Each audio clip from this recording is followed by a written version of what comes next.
Saudara yang terkasih dalam Tuhan, kita tahu bahwa hari ini adalah tempat yang baru, saudara, di mana kita menyadari dalam hidup ini banyak sekali tantangan-tantangan. Ya. Yang kita tahu adalah hidup kita menjadi orang pilihannya.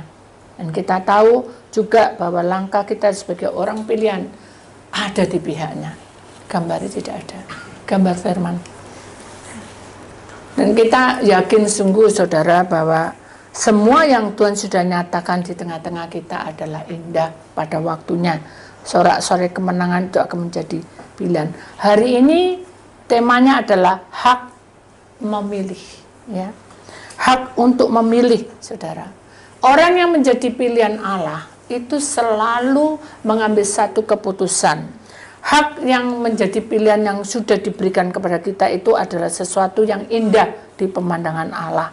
Ada satu kisah, saudara, yang membuat kita sadar bahwa sesungguhnya hidup kita ini adalah miliknya. Ya. Kita tahu bahwa rancangan-rancangan Tuhan yang diberikan kepada kita itu selalu indah pada waktunya. Dan kita imani bahwa Tuhan memberikan hak di dalam hidup kita sebagai orang pilihannya. Dan jalan yang Tuhan berikan itu selalu indah pada waktunya.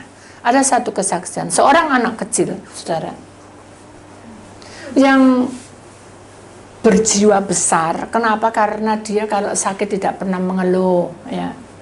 Kalau dia punya sesuatu beban, maksudnya dalam arti dia itu anak yang selalu dimanja. Kenapa? Karena dia tidak punya saudara. Ya. Apa-apa semua sudah tersedia. Suatu ketika dia ditinggal oleh semua orang di rumah, ya. Termasuk pembantunya, termasuk orang-orang yang ada di rumah, termasuk orang tuanya, semuanya tidak ada. Jadi dia sendirian. Ya. Dengan posisi seperti itu, saudara, dia hanya berkata bahwa aku berani, ya. Aku berani. Kenapa? Kenapa kita bilang, kenapa anak itu bilang berani?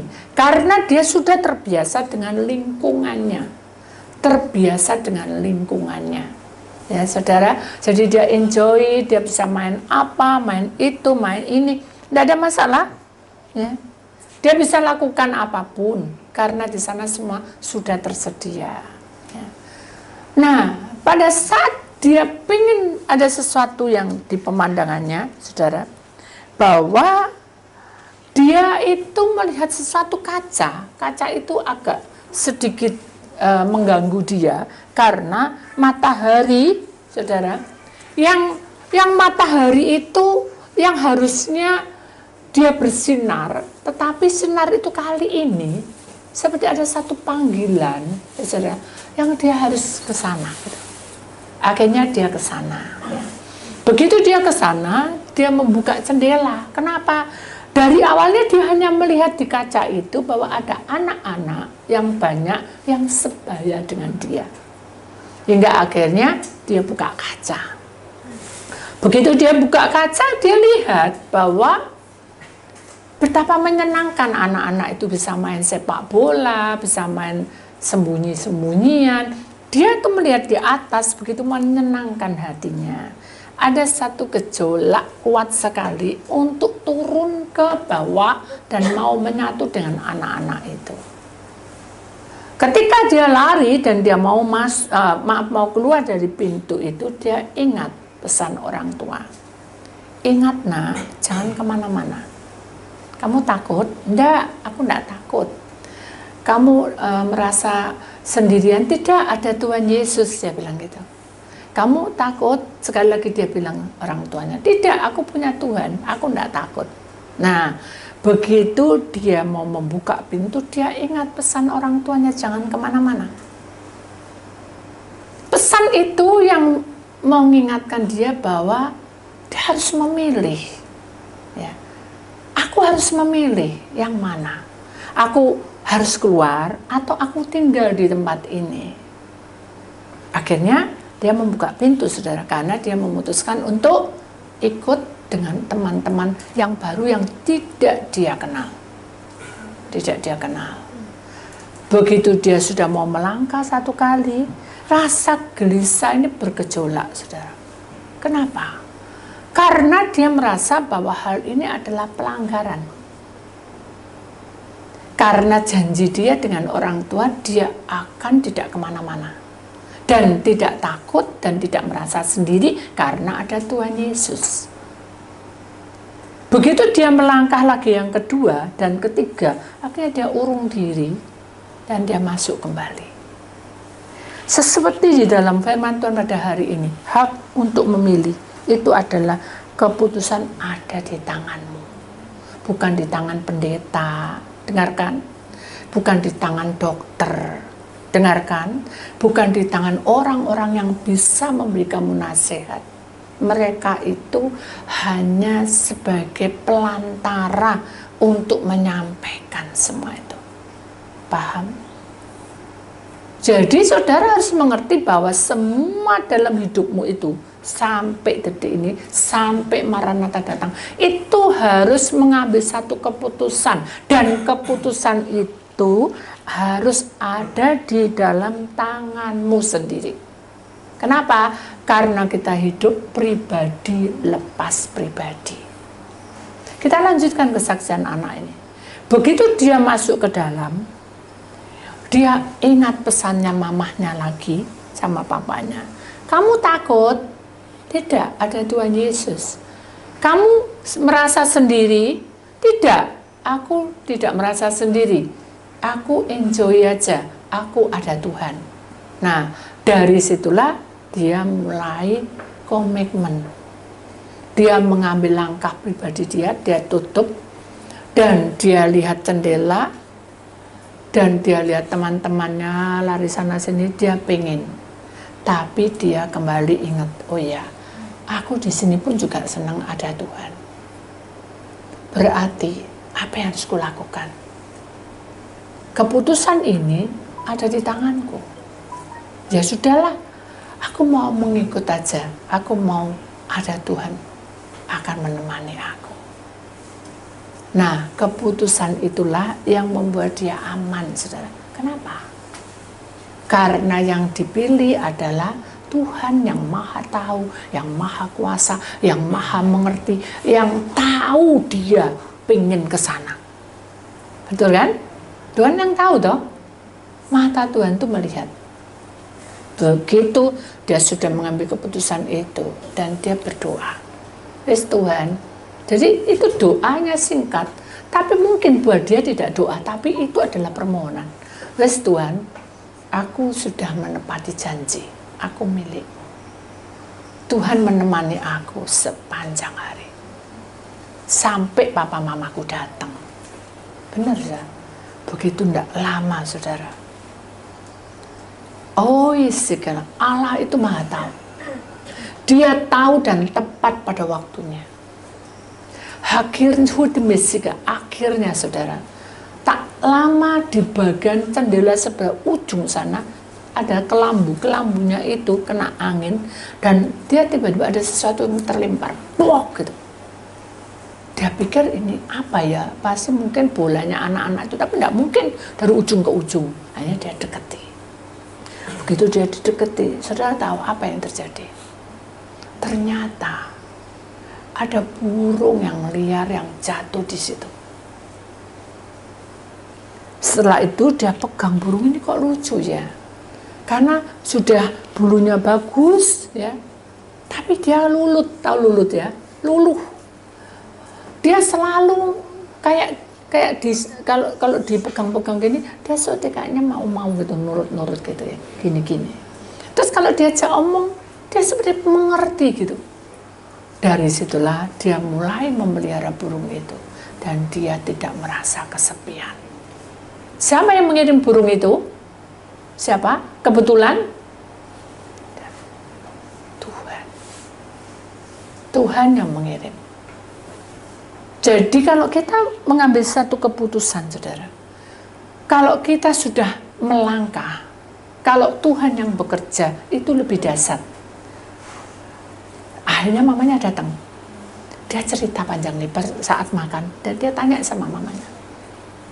Nak, kamu tadi Kenapa? Kok jendelanya kok ada yang buka? Dia tahu kalau jendela buka karena dia tahu. Mamanya kan ngerti, oh ini dibuka apa enggak gitu, pintu dibuka apa enggak. Hanya dia cerita, iya ma, karena hati kecilku. Nah ini hati kecil itu adalah hati kecil sama dengan kedagingan kita. Proses jiwa kita, kejiwaan kita itu goncang karena anak ini goncang kejiwaannya karena dia pengen melihat mainan atau mau bermain dengan teman-temannya. Tapi dia tidak kenal. Nah, terus kenapa kamu kok tidak jadi? Nah, ya, kesatu, aku merasa tidak damai karena aku melanggar. Terus aku tidak terus Noma. Dan aku tahu bahwa hal ini aku lebih memilih Tuhan daripada teman. Soalnya apa? Teman itu Tuhan bisa mengirim dengan banyak cara. Contohnya aku punya teman, Ma. Satu, Ma, tapi binatang, Ma. Dia tunjuk ini. Akhirnya mamanya bilang, berarti kamu kalau seandainya tadi itu kamu turun dan ketemu temenmu ya apa? Aku juga nggak tahu dia mau nerima aku apa enggak. Jadi kayak gambling, saudara. Nah, jadi kita sudah tahu ya bahwa kalau tidak bersama dengan Tuhan itu kayak gambling, saudara, hidup kita. Untung nggak untung, tapi kalau tidak bersama Tuhan akhirnya hancur. Itu pasti. Loh, Bu, bagaimana kalau orang-orang tidak kenal sama Tuhan itu ya apa? Pasti ada waktu Tuhan itu berbicara. Kalau anak ini Tuhan bisa kirim burung untuk menemani, apalagi orang yang belum mengenal Tuhan, pasti sebelum kiamat mereka pasti diinjili. Amin. Jadi kita tahu bahwa ini adalah sesuatu yang membuat kita paham kita mau kemana hidup kita. Masa paceklik 2,5 tahun ini sudah jalan, saudara. Posisinya sudah tidak karu-karuan. Keekonomian, keadaan, kehidupan, semuanya berubah. Padahal Allah itu dengan jelas sekali sudah mempersediakan semuanya. Kalau kita mau memahami sesungguhnya, kita akan bisa merasakan betapa dahsyatnya Tuhan itu. Pertama-tama, Tuhan itu selalu memberikan terang. Kalau kita ingat kehidupan kita, terang itu tidak akan kita temukan kalau tidak di dalam Tuhan. Perhatikan baik-baik. Cupet kayak apa, judek kayak apa, pusing kayak apa. Kalau tidak ada terang di dalam hidup kita, maka kita akan hambar hidup kita. Jadi berbahagialah kamu yang mengenal Tuhan Allahmu. Dia akan menyentuh hidupmu. Dan dia akan merajut seluruh hidupmu, akan menjadi berharga di hadapan Allah. Itu imani, saudara. Karena janji Tuhan di tengah-tengah kita bukan hanya sekedar janji, omong tok. Karena dengan jelas sekali bahwa Allah menyediakan segala sesuatunya ini dengan kata-katanya, dengan firman. Ingat, Allah tidak sulap kita untuk hidup seperti ini. Tapi Allah berbicara dengan firman. Kalau firman itu diucapkan, maka itu akan terjadi. Itu Allah. Jadi kita sadar bahwa sesungguhnya kita itu benar, sudah menyembah yang benar, sudah mengenal Dia dengan benar. Tapi kita kadangkala ada kebimbangan, ya, ada keraguan karena banyak persoalan yang kita hadapi. Jadi intinya itu, jangan jauh-jauh. Saya sudah 2 minggu atau seminggu 2 mingguan, 10 harian sudah.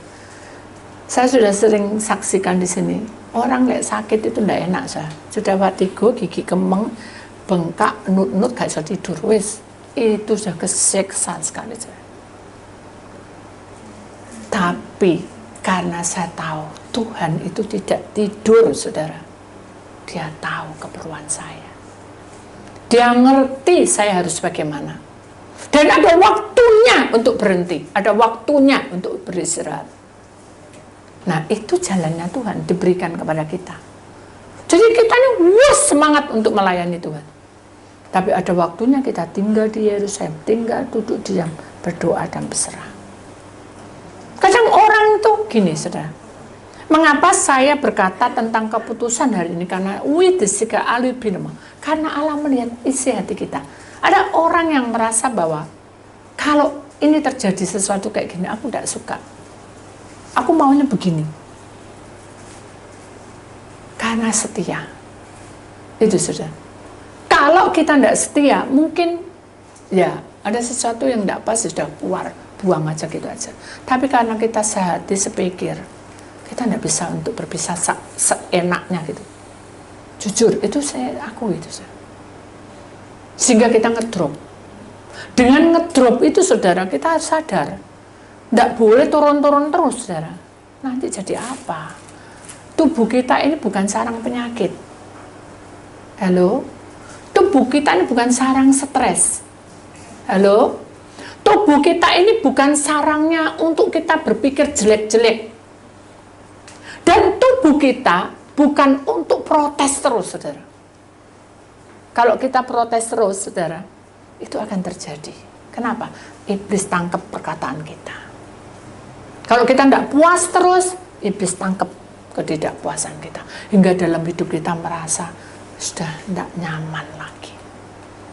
Mari kita imani, saudara. Firman Tuhan di sini kita akan masuk, sebelumnya ada kesaksian selanjutnya, saudara. Kita akan perhatikan di sini ayatnya di dalam Lukas pasal 21 ayat 26. Orang akan mati ketakutan karena kecemasan. Perhatikan baik-baik. Berhubung dengan segala apa yang menimpa bumi ini, sebab kuasa-kuasa langit akan goncang, saudara. Jadi ini sudah jelas di dalam Lukas 21 ayat 26, sudah jelas sekali bahwa kita tidak boleh arah ke sana. Kenapa? Karena di dalam ayat ini sudah jelas, Allah sudah berbicara. Jangan kamu takut, jangan kamu cemas. Karena kecemasan itu akan membuat kita tidak baik. Mari kita imani hal ini. Kenapa? Karena hal ini adalah hal yang tidak tidak membuat kita itu lebih enak kalau kita teruskan. Tapi kalau kita ya sudah, kita rela, kita lewati. Kita mulai belajar dari awal, saudara.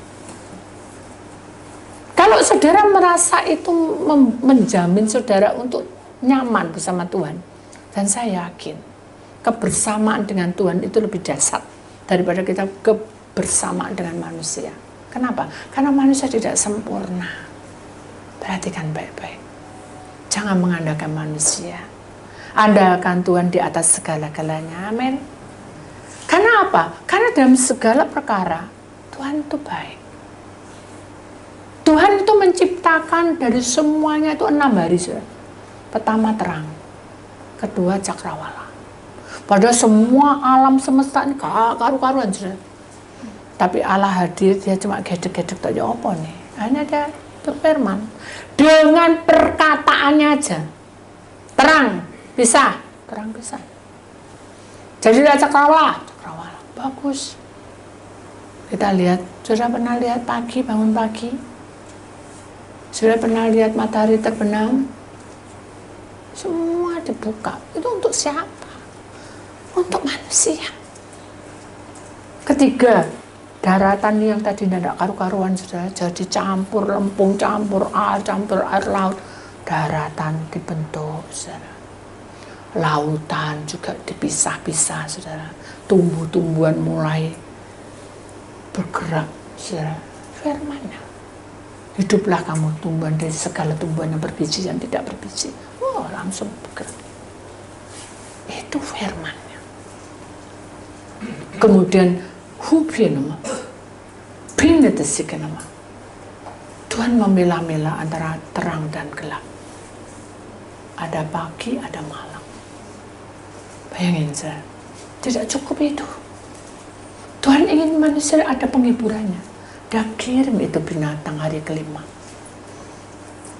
Hai laut, isi semua binatang. Hai daratan, isi semua binatang. Tidak cukup itu. Burung di udara itu, Tuhan yang berfirman, jadilah kamu binatang yang bisa terbang, supaya manusia, ciptaanku bisa melihat kamu. Dahsyat Tuhan. Kalau saya ingat ini, saya bisa menetikan air mata. Hari ke-6 Tuhan ciptakan semua binatang di daratan. Bahkan manusia diciptakan dengan sempurna, serupa dengan Allah. Hebat Tuhan. hati Tuhan.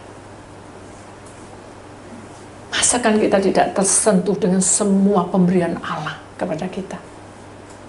Sekarang apa yang kamu pilih? Hidup kita ini semakin hari bukan semakin muda, saudara. Semakin tua. Kecurigaan yang tidak baik itu buangan, saudara. Kebimbanganmu yang tidak baik, buangan semua. Itu yang penting. Kekhawatiran, kecemas, buang semua sudah. Karena hak untuk memilih itu harus tenang. Tidak boleh bingung. Kiri kanan, tengok ke belakang, hancur sudah. Bisa jatuh. Mari kita sadar, di sini digambarkan ada setan dan manusia. Manusia bingung, saya. Kenapa? Karena pilihan itu tidak ada. Kamu mau pilih yang mana gitu? Tidak ada seorang pun yang bisa mengambil keputusan dalam hidupmu, kecuali kamu.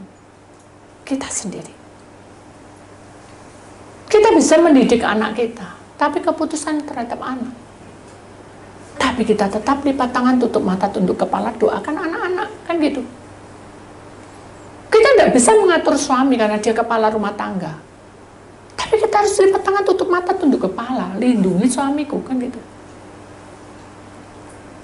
Mari kita mulai mengarahkan hidup kita itu menuju panggilannya. Di mana keputusan yang benar itu adalah pribadimu. Nggak bisa kita itu mengandalkan manusia. Itu pasti, saudara. Mari kita selalu memakai hukum Tuhan, yaitu mengampuni dan mengasihi. Walaupun mungkin berulang-ulang kita melihat ulah yang tidak benar, tapi kita bisa mengampuni. Karena ini adalah keputusan saya untuk mengampuni. Tapi saya tidak mau terulang lagi. Itu harapan saya. Kita harus lipat tangan, tutup mata, tunduk kepala. Harus ada kemajuan ke depan. Supaya akan lebih besar lagi kemuliaan Tuhan dipakai dalam hidup kita. Saya juga punya kerinduan, saudara. Supaya tempat ini juga dipakai menjadi 2 bagian. Dan itu pun belum terlaksana. Tapi rindu itu ada. Kalau Tuhan sudah buka, pasti ada. Kita akan ambil 2 ibadah, saudara. 2 kali ibadah di tempat ini. Karena sudah waktunya, saudara. Kita tidak boleh enak-enakan lagi. Harus bergerak lebih giat kerja. Harus bergerak lebih giat lagi untuk masuk kebenaran. Tidak perlu si ACB. Tidak perlu sana sesat, sana apa. Sudah, saudara, fokuskan kepada Tuhan.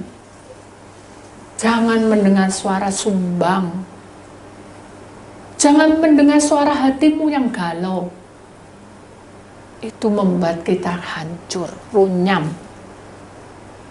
Nah, itu, saudara. Kadang kita, perkataan yang benar itu dibuat remeh. Sering kali. Kenapa? Ya ingat ya, manusia akan dibingungkan dengan kenyataannya. Kenyataannya enggak seperti ini loh. Harusnya seperti itu, gitu. Hingga akhirnya kita kecewa dan terpaksa melayani. Nah, itu yang bahaya. Kalau kita sebagai anak Tuhan, kita harus belajar untuk melayani. Mungkin saudara tidak sama dengan saya untuk melayani. Tapi saudara punya tugas masing-masing. Tidak mungkin di dunia ini kita tidak punya tugas. Oh, enak-enak makan minum. Jadi apa, saudara? Kita harus punya visi ke depan. Punya program ke depan. Tapi jangan hitung-hitungan sama Tuhan. Nah, itu yang bahaya. Kalau kita membuka hati dan kita tahu ini pemberian Tuhan. Oh, ini sak gini. Just gak apa-apa, kita terima. Aku bersyukur Tuhan, aku dapat segini. Tapi Tuhan tahu isi hati kita. Tuhan tahu keperluan kita. Yang mana dibuka, yang mana masih belum. Bukan ditutup. Berkat tidak mungkin ditutup. Penyakit juga gitu, saudara. Kalau belum waktunya sembuh, Tuhan izinkan itu terjadi.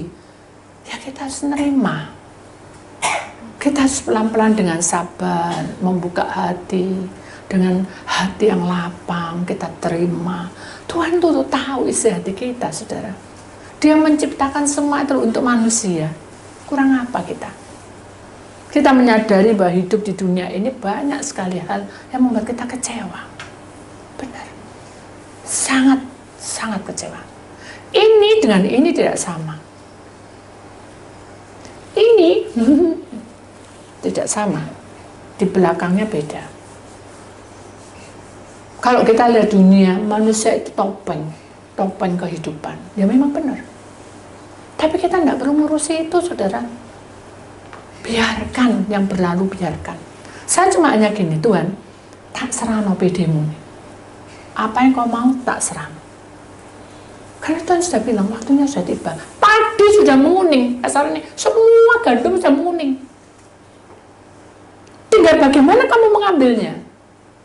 Menyabitnya ya apa? Apa kamu awud gitu? Tidak bisa. Tertib. Harus tertib. Nah, masuk nasihat satu, nasihat kedua, tak terima. Yo ada sing membangun, ada sing tidak apa-apa, tak terima semua. Soalnya apa? Karena kita hidup di dalam kekeluargaan. Amin. Jadi kalau ini nasihat yang baik, ambil sebagai pegangan. Lah tidak baik, buang kayak sampah. Udah jangan dimasuk mati. Itu yang membuat proses kita itu jadi kacau nanti. Kenapa? Karena dalam proses kita yang selalu berputar-putar, nanti lama-lama jadi apa? Seperti bangsa Israel yang terus berputar-putar di padang gurun, ndak totok Kanaan, ndak sampai ke Kanaan. Kenapa? Karena pilihan dia pelin-pelan, ndak bisa tegas, ndak bisa pas, mantep melok Tuhan, ndak bisa. Karena si A, karena si B, karena si I, si itu. Gak bisa kita tuh masuk surga, gak bisa seperti itu. Nilainya juga sendiri-sendiri loh saudara. Kalau saudara dengan enak, nyantai gitu, ya nilainya beda. Tapi saudara dengan betul-betul semangat, kita betul-betul bekerja, kita betul-betul melayani dengan semangat, sukacita, beda saudara. Seperti orang yang mau jualan. Jangan jauh-jauh jualan yang ramai, jualan nasi bungkus. Saya tadi pagi, tidak kemarin maaf. Ada seorang ibu-ibu, ya agak muda lah. Dia jualan nasi 5.000-an, persis di pinggir jalan. Tadinya dia pakai mainan HP. Mainan HP. Ada orang beli? Gak ada. Kenapa? Gak fokus. Gak fokus jualan. Gak fokus. Ya sudah. Mau ya apa lagi, memang dia punya karakter seperti itu. Tapi pada waktu saya bilang gini, bukan saya yang jadi pahlawan, tapi saya berdoa. Pasti Tuhan mempertemukan itu bukan karena siapa-siapa. Tuhan itu selalu berbicara. Doakan dia. Oh ya Tuhan, anaknya sakit, si Enom punya anak dalam hati saya. Doa, saya doa, Tuhan berkati orang ini. Tiba-tiba dia berdiri, HP-nya dimasukkan dan dia mulai tengok sana sini, dia lihatin nasinya tuh 5.000-an tadi, dia tengok sana sini. Saudara, ada satu gerakan. Coba kalau dia mas sekarang kan enggak kelihatan sudah kalau tersenyum. Lah lucu deh mas sekarang kita lihat tersenyum, nggak bisa tembus pandang mata, nggak ada, gitu. Tapi dengan gaya dia. Dengan gaya dia gitu. Berhenti sudah ada mobil diparkir di pinggir, duduk penuh. Aku beli sambil dia memberi nasihat, jangan jualan di sini mbak, bahaya. Kenapa? Karena tempat ramai, mana bisa mau beli, betul enggak? Pindah mbak agak yang ke sana supaya nanti orang bisa parkir yang dekat sekolahan di ITS atau di mana. Jadi ada lapang untuk berhenti. Jangan di sini mbak. Itu nasihat benar kan? Betul enggak? Tinggal dia mengambil keputusan mau apa enggak. Nah kalau dia mau sudah tanya Tuhan apa enggak. Loh itu penting saudara. Dari perkara kecil kamu selalu tanya dengan Tuhan. Berarti Tuhan mau ajak bicara. Dia akan membuka semuanya. Benar ya? Akhirnya saya tengok lagi ke belakang, mbak ini mengambil keputusan mau pindah. Dia ambil itu. Tapi dia lihat langit. Dan saya berharap pada waktu dia lihat langit, dia berdoa, Tuhan aku tak pindah, kan gitu. Berkati tempat ini, kan gitu. Karena dia lihat belum. Itu satu contoh, saudara. Jadi keputusan yang membuat kepribadianmu itu hidup, itu yang penting, itu yang perlu gitu, saudara. Kalau kita mengambil keputusan, tapi kita dalam keputusan itu kita lagi galau, dan dalam kondisi apapun kita kecewa dengan seseorang, itu tidak akan jadi berkat. Lepas, no, saudara. Belajar melepas itu susah, karena saya alami. Dan saya tidak mengira sampai terjadi. Itu ada sesuatu yang seperti tamparan besar. Kalau orang dunia bilang petir menyambar gitu. Gak mengira gitu. Itu seperti itu. Kekecewaan, full. Dan mau apa? Itu keputusan dia.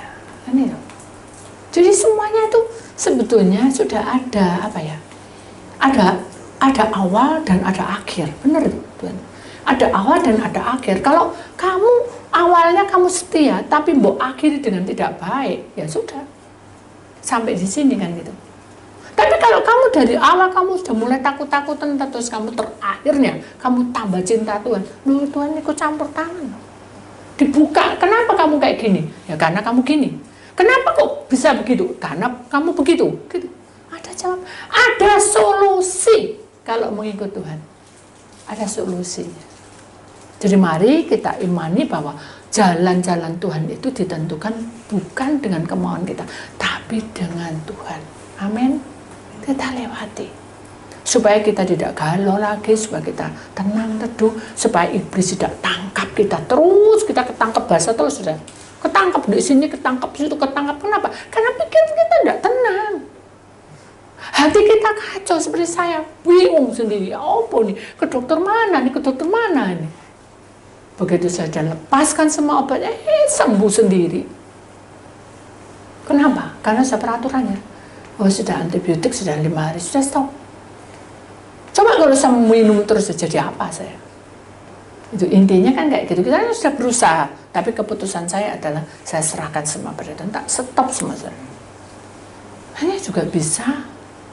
Sudah mulai makan nasi. Dari situlah saya sadar, oh iya, benar, keputusan itu yang penting. Bukan kita tidak boleh mengandalkan obat, saudara.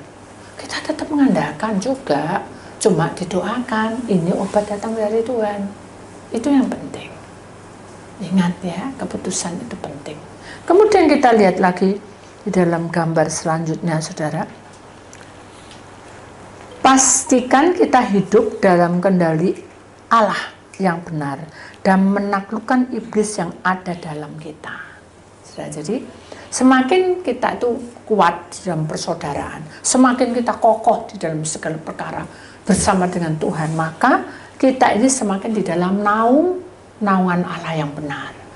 Supaya apa? Di dalam naungan Allah itu iblis tidak akan mengerjai kita.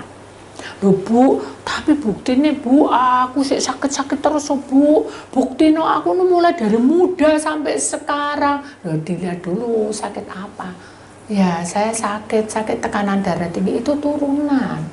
Iya, bisa kita doa. Ya, jangan makan ati ya. Kok tahu, kok sukaannya ati aku kata.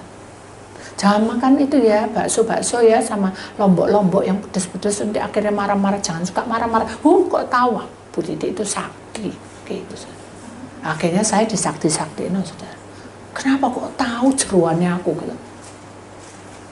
Jangan mandi malam, kok tahu kok. Bu Titi kok ngerti? Wah, aku dikeker terus. Lah matang, saudara. Saya enggak ngeker saudara. Tuhan itu membuka semua. Dan itu pasti ada solusinya. Amin. Kita harus sadar bahwa pilihan yang kita punya itu adalah bersama dengan Tuhan, itu lebih dasar. Amin. Ya. Itulah firman Tuhan.